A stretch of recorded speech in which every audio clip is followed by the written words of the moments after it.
여러분, 우리가 이 땅을 살아가면서 중요하게 생각하는 예식들이 있다면은 그 예식들은 어떤 예식들일까요? 여러 가지 졸업식, 입학식 이런 거 많이 있잖아요. 이런 예식들 가운데서 가장 중요한 인생에 있어서 여러분, 저는 두 가지를 말한다면은 결혼식과 장례식이라고 이렇게 생각을 해봅니다. 여러분도 거기에 동의하십니까? 여러분, 여러 가지 중요한 예식들이 있지만 인생에 있어서 가장 중요한 결혼식과 장례식 우리가 빼놓을 수 없습니다. 그렇다면은 하나님의 백성들이 모인 교회 공동체에 있어서 교회 안에서도 많은 예식들이 있습니다. 여러분, 이 예식들 가운데서도 가장 중요한 예식, 그래서 거룩한 예식이라 해서 성례식이라고 이렇게 하는 두 가지 예식이 있습니다. 여러분, 무엇입니까? 성찬식과 세례식입니다. 여러분, 우리는 왜 성찬식과 세례식을 모든 예식들 가운데 가장 중요한 두 예식이라고 이렇게 우리는 생각하고 또 우리는 지키고 있습니까? 그 이유는 예수님께서 제정하셨기 때문입니다. 그리고 예수님께서 성찬식과 성례식을 지키라고 우리에게 명령하셨기 때문입니다. 여러분, 많은 것은 세월에 따라서 변화됩니다. 여러분, 교회 안에 많은 모습들도 시대에 따라서 변할 수 있습니다. 그렇지만은 주님이 다시 오시는 그날까지, 이 땅의 마지막 날까지 결코 변해서는 안 되는, 멈춰서는 안 되는 예식, 성찬식과 세례식입니다. 우리 월계교회가 주님께서 우리에게 지키라고 명하신 성찬식과 세례식을 항상 잘 지킬 수 있는 우리 복된 우리 월계교회 될 수 있기를 주님의 이름으로 축복합니다. 여러분, 세례하면은 성경에 예수님 말고 떠오르는 인물 혹시 누가 있습니까? 세례하면은, 예, 맞습니다. 이 요한입니다. 요한이라는 인물이 몇 명 있는데 이 세례하면은 세례 요한입니다. 그래서 이름 요한 앞에 세례라고 이렇게 성경은 붙였습니다.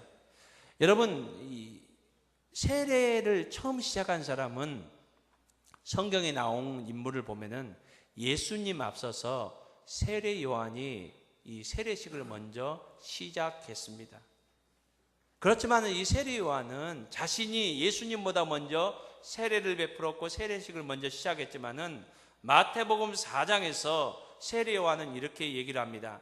나는 여러분에게 지금 이 세례를 베푸면서 물로 세례를 주지만은 내 뒤에 오시는 메시아, 바로 예수 그리스도께서는, 예수님께서는 여러분에게 성령과 불로 세례를 주십니다.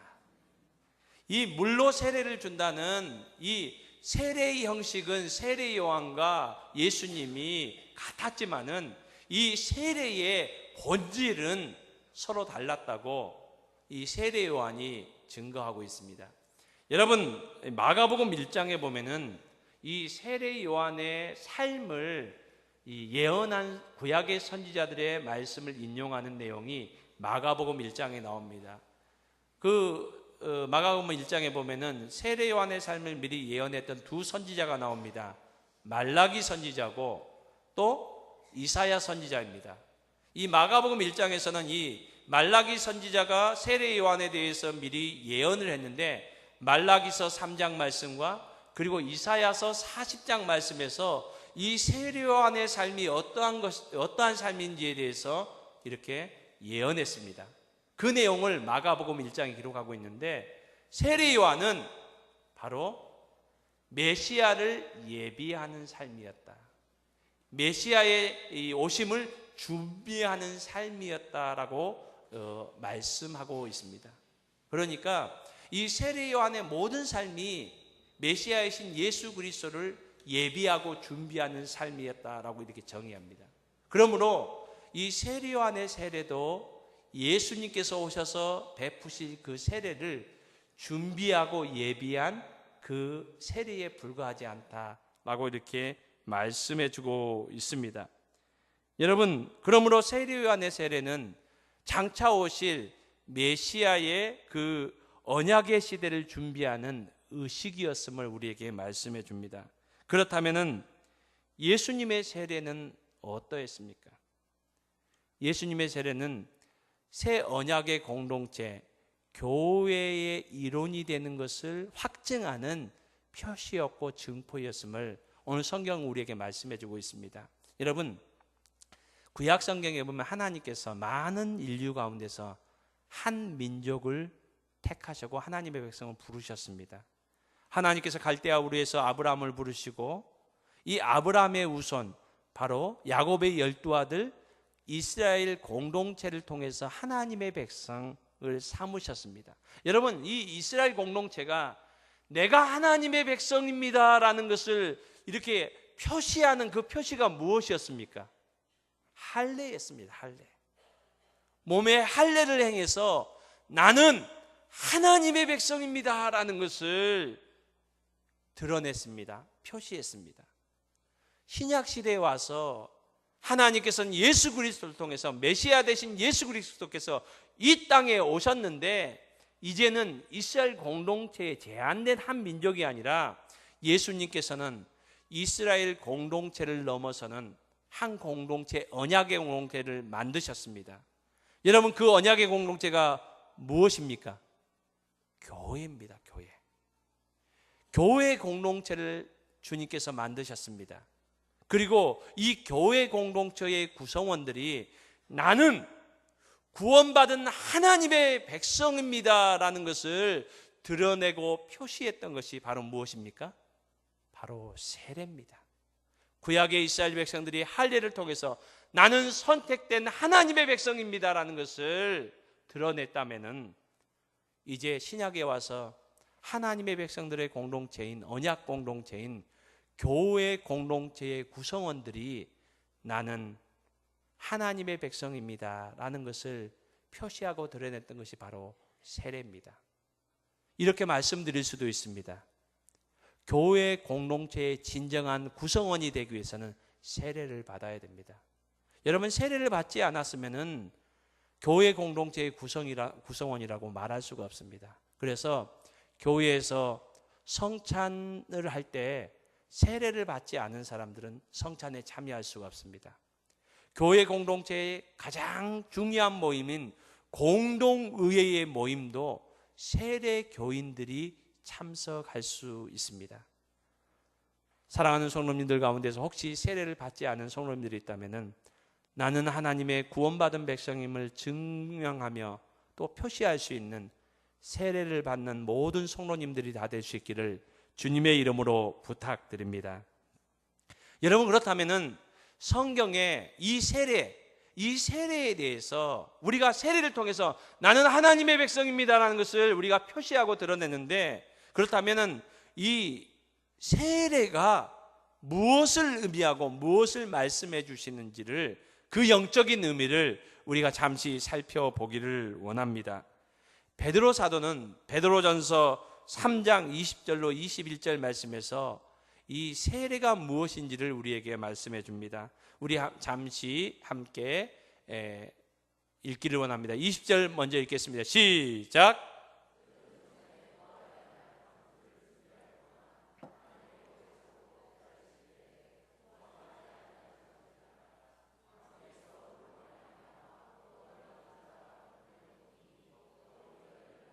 (21절입니다)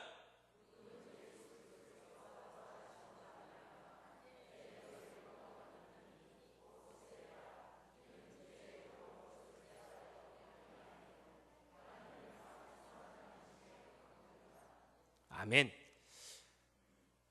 여기 베드로 사도는 세례에 대해서 설명하면서 구약에 있는 한 사건을 이렇게 예를 들어서 이렇게 얘기를 합니다.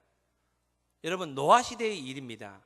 노아 시대에 하나님께서 이 땅을 보니까 죄악이 관영해서 이 땅을 그대로 내버려 두실 수 없었습니다. 그래서 하나님께서는 물로 세상을 심판하실 때에 노아의 8식구를 구원하셨습니다. 이 사건을 세례로 이렇게 연관시켜서 베드로 사도는 우리에게 설명을 해주고 있습니다. 바울 사도 또한 또 구약에 있는 한 사건을 우리에게 세례와 연관시켜서 설명해 주고 있습니다. 고린도전서 10장 1절로 2절의 말씀입니다. 우리 한번 1절 2절을 함께 읽도록 하겠습니다. 시작.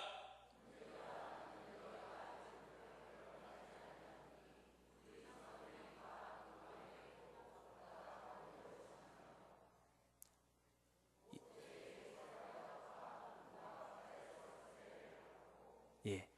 바울 사도는 고린도 교회 성도들에게 세례에 대해서 설명하면서 구약의 어떤 사건을 얘기하고 있습니까?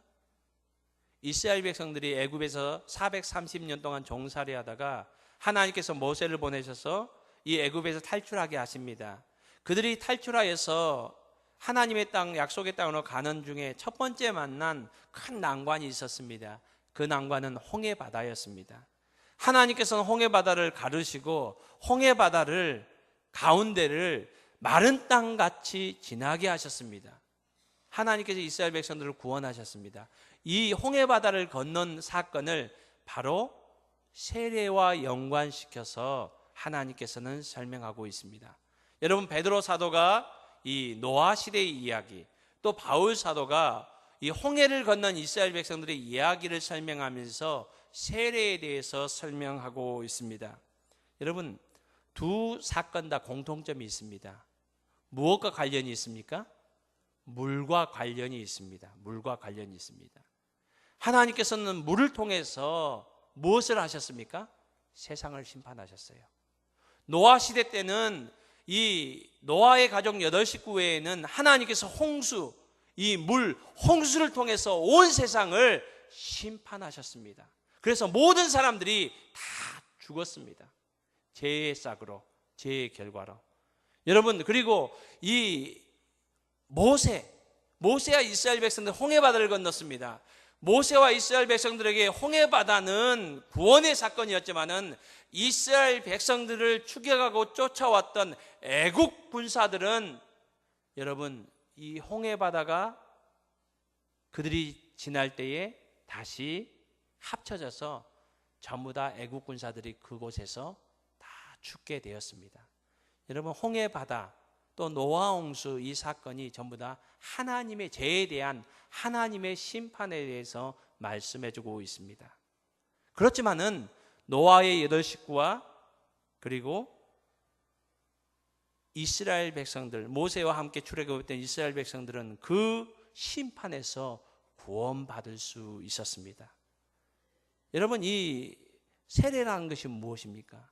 세례는 여러분, 세례 받을 때 원래 지금은 우리가 이 교회 안에서 하기 때문에 물을 조금 머리에 뿌리는데 원래 예수님 당시에는 강가에서 온몸을 물속에 잠깁니다. 잠그는 의미가 무엇입니까? 죽었다는 겁니다. 그리고 그 물속에서 다시 나옵니다. 이건 다시 살았다는 의미입니다. 여러분, 한번 그 말씀을 볼까요? 로마서 6장 4절 말씀 우리 함께 읽겠습니다. 로마서 6장 4절 말씀입니다. 읽습니다. 시작.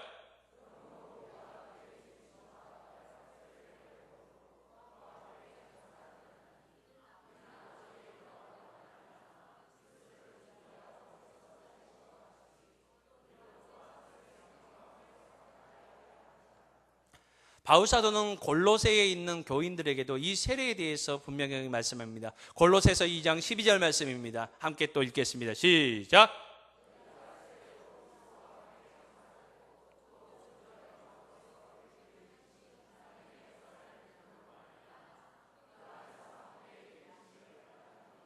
아멘. 여러분,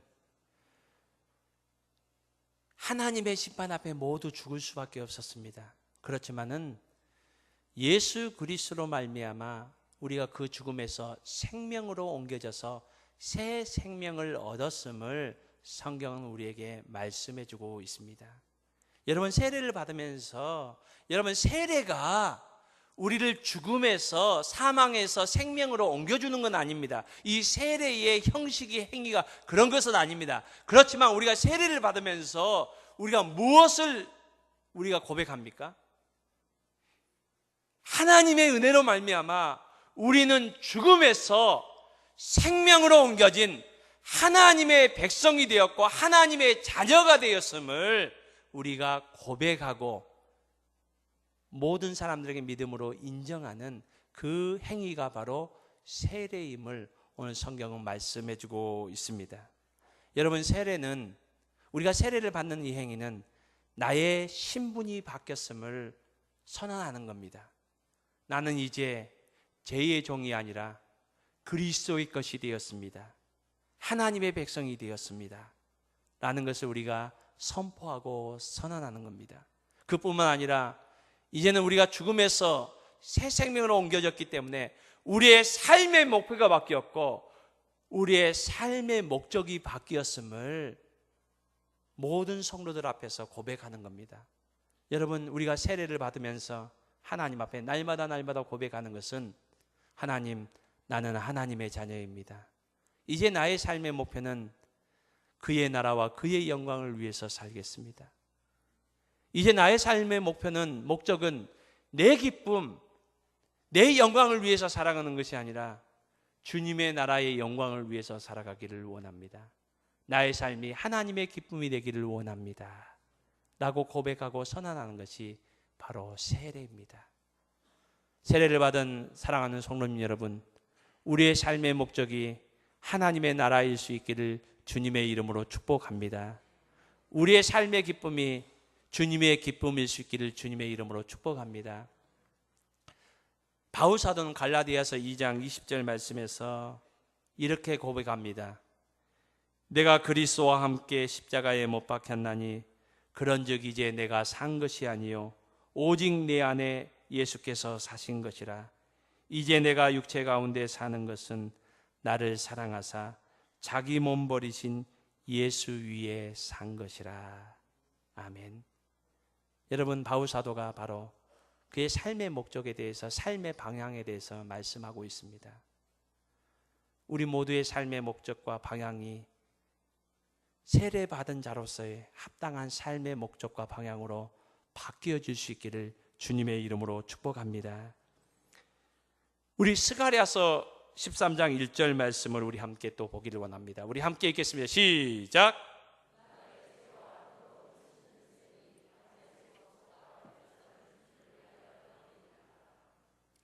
또 에스겔서 36장 5절 말씀을 읽겠습니다. 에스겔서 36장 5절 말씀, 함께 읽겠습니다. 시작.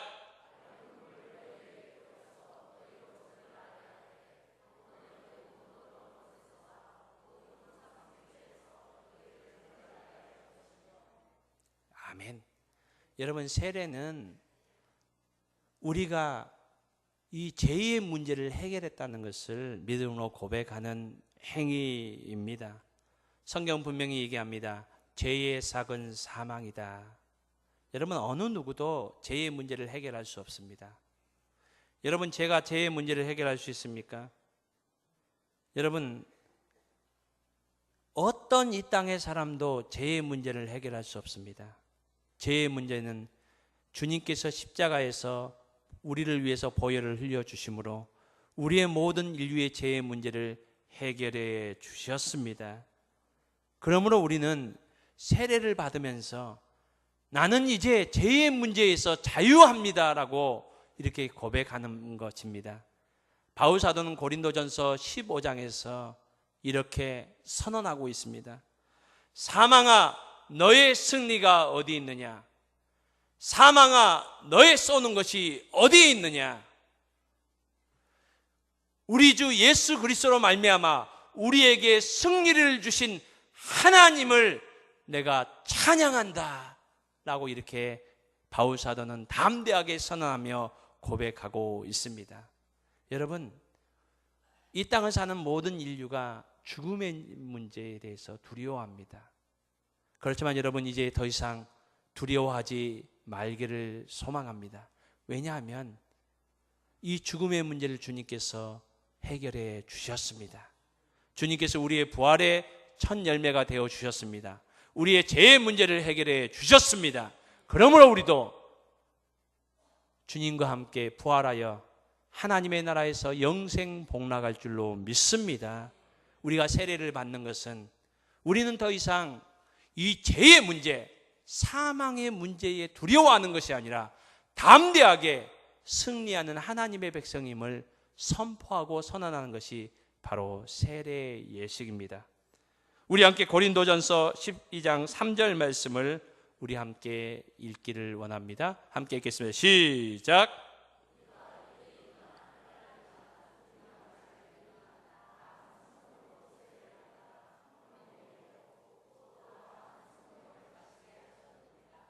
아멘.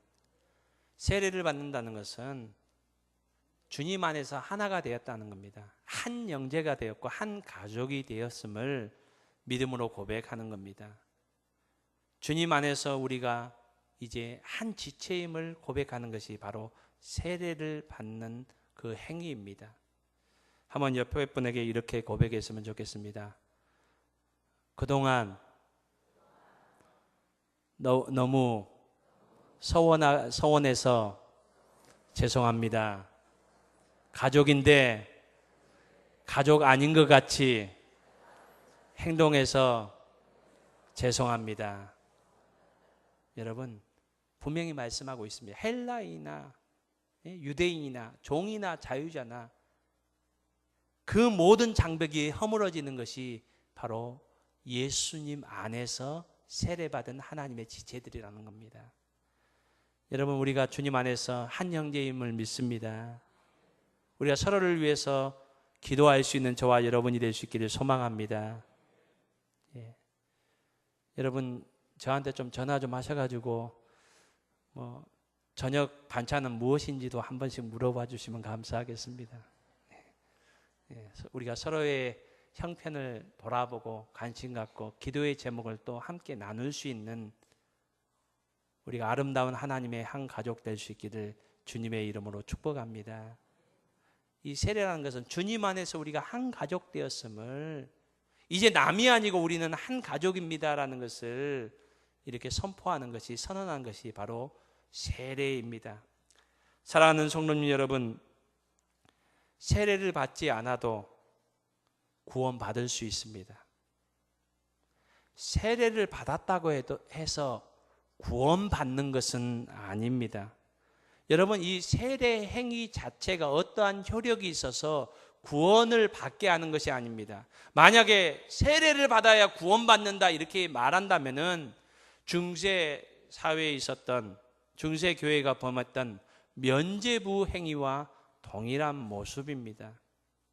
여러분, 그렇지만은 세례가 우리에게 구원을 주는 것은 아니지만, 구원을 주는 효력이 있는 것은 아니지만은, 그러나 우리가 하나님 앞에서 구원받은 하나님의 백성이라면은, 내가 하나님의 자녀가 됐다는 것을 내가 믿음으로 고백한다면은, 여러분, 세례를 통해서 그것을 우리가 드러낼 수 있는 저와 여러분이 될 수 있기를 소망합니다. 여러분, 세례라는 것은 내가 하나님의 자녀입니다라는 것을 입으로 시인하며 고백하는 그 모습입니다. 세례는 주님께서 친히 제정하셨고 주님 오시는 날까지 세례를 베풀라고 우리에게 명령하셨습니다. 그러므로 우리가 예수 그리스도를 영접하고 교회 공동체의 일원이라면은 반드시 세례를 받아야 합니다. 혹시 우리의 가족 가운데 아직 세례를 받지 못한 우리의 형제들이 있다면 꼭 세례를 받을 수 있도록 권면해 주실 수 있기를 소망합니다. 그리고 우리가 이미 세례를 받았다면은 세례를 그냥 어떤 한 예식이나 형식으로 우리가 치부하지 않기를 원합니다. 세례 받은 사람은 나의 신분이 바뀌었고 나의 삶의 목적이 바뀌었음을 하나님 앞에 믿음으로 고백하는 사람입니다. 우리가 세례 받은 자로서의 합당한 삶을 살아갈 수 있는 저와 여러분의 삶이 될 수 있기를 주님의 이름으로 축복합니다.